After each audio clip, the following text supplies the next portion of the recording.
Salut la Calicoba Team, j'espère que vous allez bien, moi ça va nickel comme à chaque fois. Aujourd'hui c'est une petite vidéo tuto, comme vous avez pu le constater dans le titre, ça sera comment monter sa ligne pour la pêche au cou. Donc vous avez devant vous à peu près tout le matériel qu'il va vous falloir. Voilà, donc on va commencer par le choix de la canne, donc là j'en ai deux. Donc j'ai ma canne de 6 mètres que j'utilise dans les étangs, dans les lacs, dans les grandes étendues d'eau. Et j'ai la plus petite que j'utilise dans la rivière pour aller pêcher les vifs, dans les petits cours d'eau, dans les petits ruisseaux. 3 mètres, c'est ce qu'il y a de plus pratique pour moi. Donc je vais vous montrer comment on monte une ligne. Donc ça se présente comme ceci. Donc on enlève le petit capuchon. Bien évidemment, ne pas le perdre. On le met de côté. On ouvre. On fait basculer. Donc il y a un petit anneau ici. Voilà, on déplie, un brin, deux brins, trois brins, la canne à cou est dépliée. Voilà. Donc, on vient chercher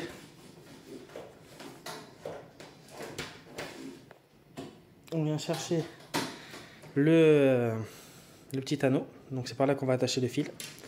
Donc moi ce que j'utilise, je prends un petit élastique comme ceci.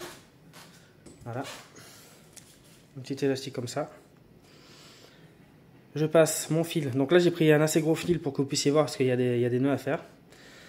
Donc je vous montre. Donc je prends mon élastique comme ceci. On passe comme ceci. On fait. Moi je fais un nœud.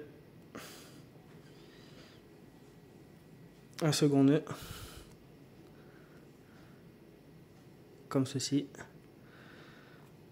Et là on peut tirer, vous voyez, c'est extensible. Avec la force que je mets, je peux vous garantir que il y a quand même de la puissance.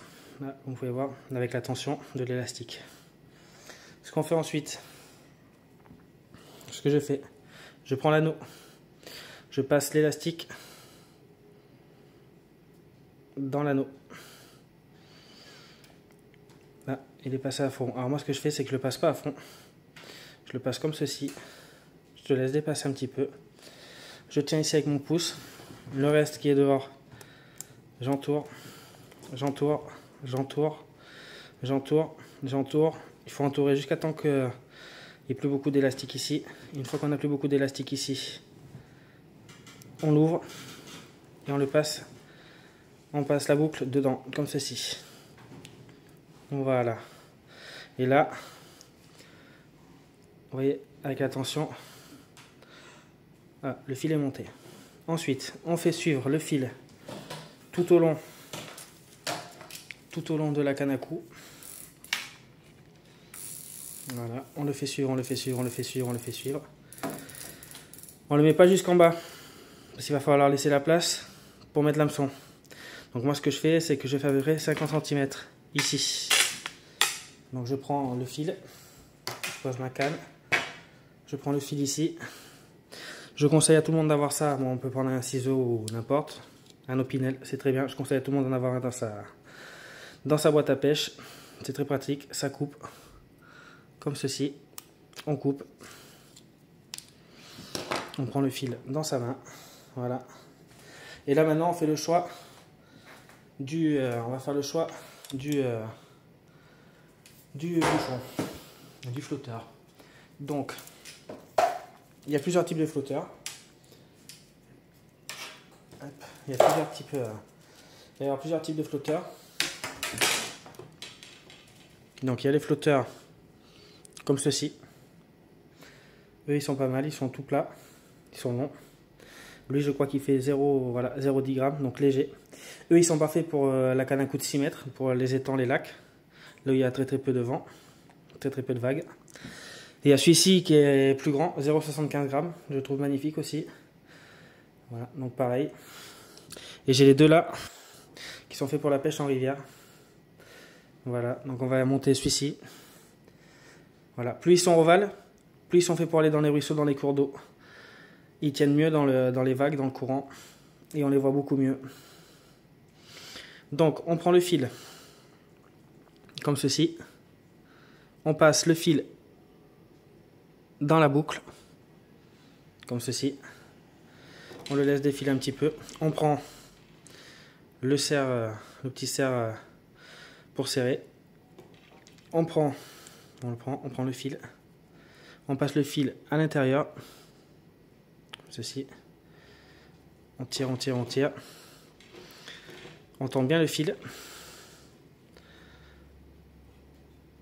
comme ceci.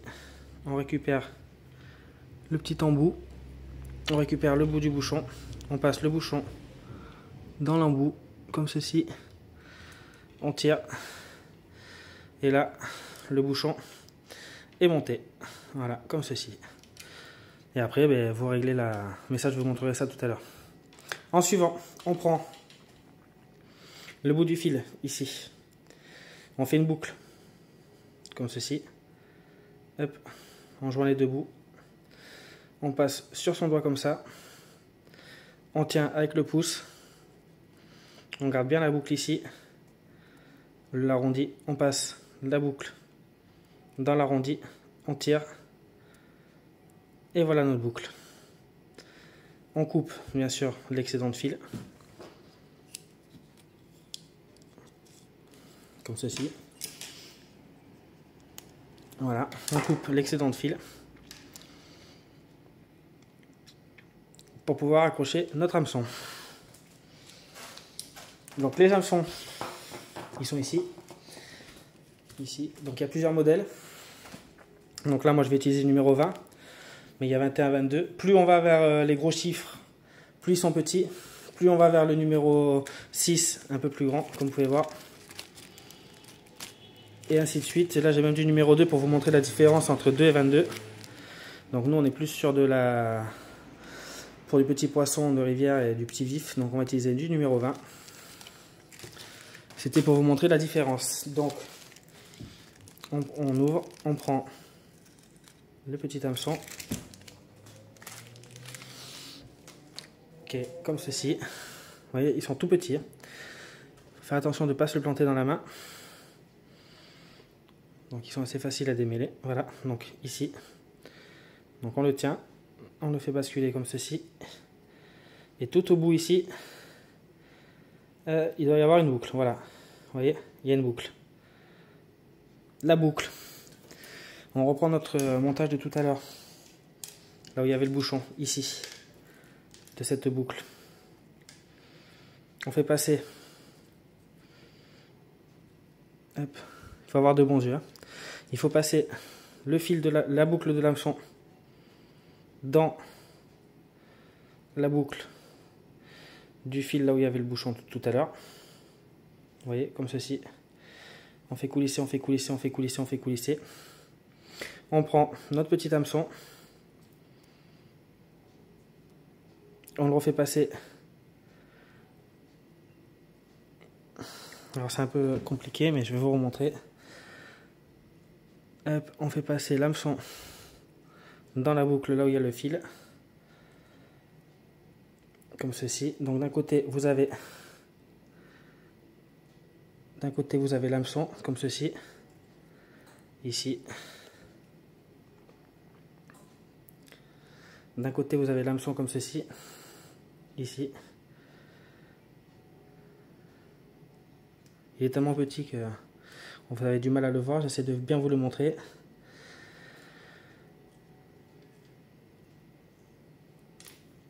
Donc ici, vous avez l'hameçon. Et sur l'autre côté, vous avez sa boucle. Ici. Donc vous prenez, voilà. Donc vous prenez le petit hameçon, vous le passez dans la boucle, comme ceci. Vous récupérez l'hameçon de l'autre côté, ici. Et là, vous tirez, vous tirez, vous tirez, vous tirez, vous tirez, vous tirez. Vous tirez, vous tirez. Et normalement, alors hop, c'est ça. Ici, ici, comme ceci.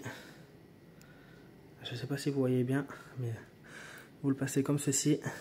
Donc vous passez, voilà, vous passez votre hameçon dans sa boucle, comme ceci. Voilà. Et là, vous tirez, vous tirez, vous tirez, vous tirez. Hop, et ça arrive au niveau de la grande boucle, là où il y a le bouchon de l'autre côté. Et voilà, votre hameçon est monté. Donc en suivant, il va falloir choisir les plombs. Donc les plombs se choisissent en fonction du bouchon. Donc le bouchon ici, il fait, c'est écrit dessus, de toute façon, il fait 0,30 g. Donc moi j'ai utilisé 3 plombs de 0,10 g. Comme ceci. Donc c'est pareil, vous regardez 0,20 g, 0,15 g, 0,10 g. Donc là 0,5, 0,10. Donc il m'en faut 3. Comme ceci. Donc là c'est pareil. Donc moi ce que je fais, c'est que je prends mon fil, là où j'ai le bouchon. Ici, je tends. Ici, il y a la jointure entre les deux.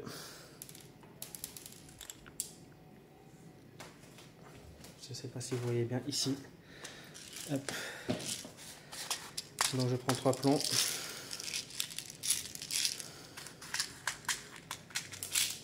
Hop. Il faut les mettre. Alors, il faut bien tendre son fil. Comme ceci. Ici, là il y a l'hameçon, et comme là c'est du gros fil, à la jointure ici, ce qu'on fait, c'est pour fermer le tout. Moi je mets mes plombs toujours ici, comme ceci. Bon, normalement il faut une pince, mais moi je vais utiliser les dents. Allez, 1.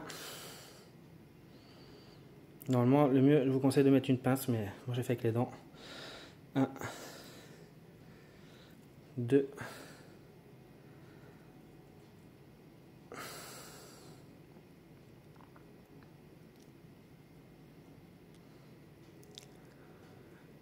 il faut avoir des assez bons yeux parce que là c'est assez petit. Je sais pas si vous voyez la vidéo, mais c'est quand même assez petit.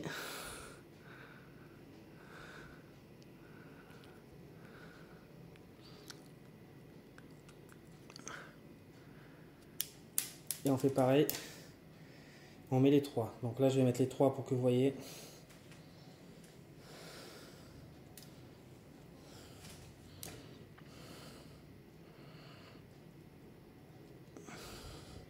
Un, 2,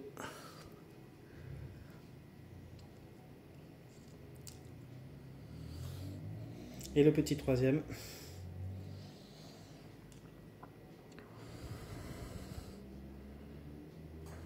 Comme ceci.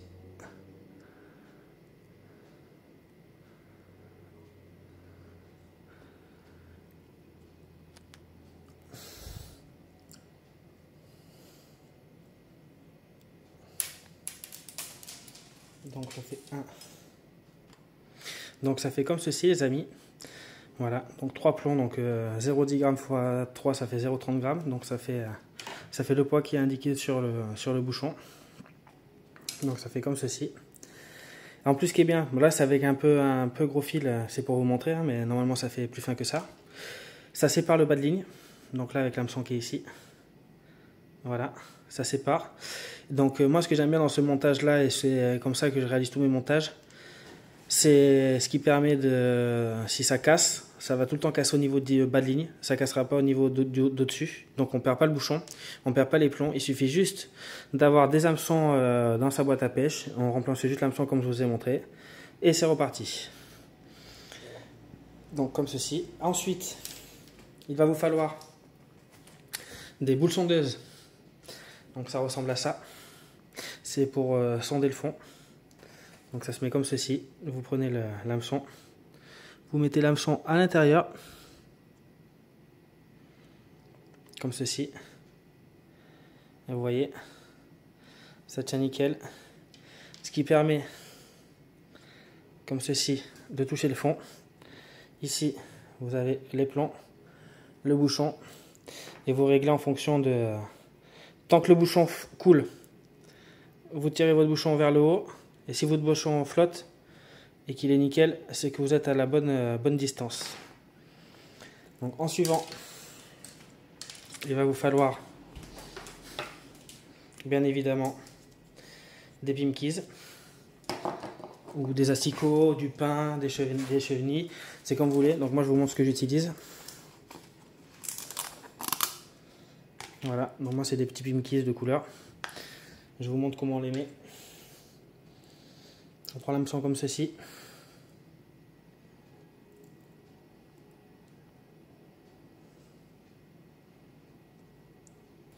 On prend l'hameçon comme ceci. Vous pouvez les voir. Moi j'aime bien c'est les rouges et les oranges. On les prend par la tête. Il y a deux petits yeux, on clipse comme ceci et comme ceci. Et là vous voyez, il bouge bien, voilà, comme vous pouvez le constater. Voilà, donc là voilà, je l'enlève, ça sert à rien. Hop, donc il va falloir des replis-lignes comme ceci. Vous mettez l'hameçon, vous coincez l'hameçon dans l'entaille qui est prévue à cet effet, comme ceci.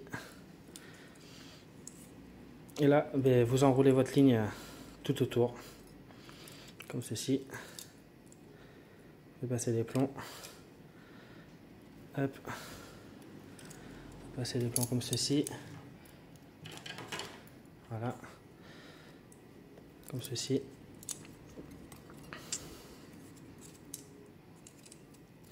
Le bouchon qui vient comme ceci. Hop, vous pouvez le tendre comme ça.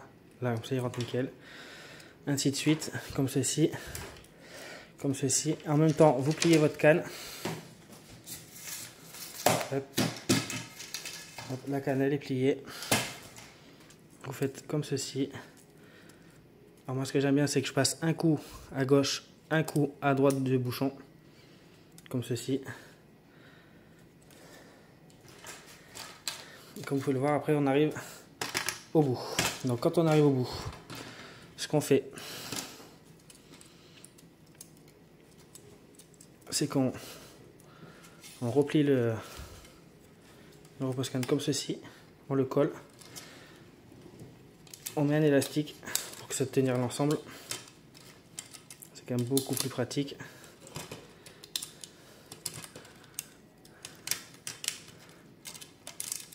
Comme ceci.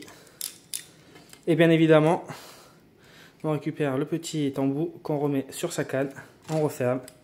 Et voilà les amis, vous êtes parés, vous savez monter une ligne à la pêche au cou. Voilà, donc comme ceci. Il va vous falloir aussi, et ça qui est très important, alors moi j'en ai mais ça c'est pas très obligatoire, mais ce qui est très important, c'est ce que je vous parlais tout à l'heure, c'est ceci. Ça c'est au cas où vous perdez les embouts de vos bouchons, pour pouvoir remplacer au cas où. Il va vous falloir un repose-canne, parce que c'est de la pêche statique. Voilà, comme ceci. Vous le dépliez, vous l'enfoncez, vous mettez votre canne, comme ceci. Il va vous falloir aussi une épuisette, pour pouvoir sortir le poisson. Il va vous falloir aussi une bourriche, que j'ai pas là. Il va vous falloir aussi des petits dégorgeoirs. Donc moi j'en ai deux modèles, un plus petit, un plus grand, pour pouvoir dégorger le poisson tout en sécurité et pas lui faire mal. Il va falloir aussi une boîte à pêche que j'ai derrière vous qui est ici, pour pouvoir ranger tout votre matériel. Il va falloir un siège aussi pour s'asseoir.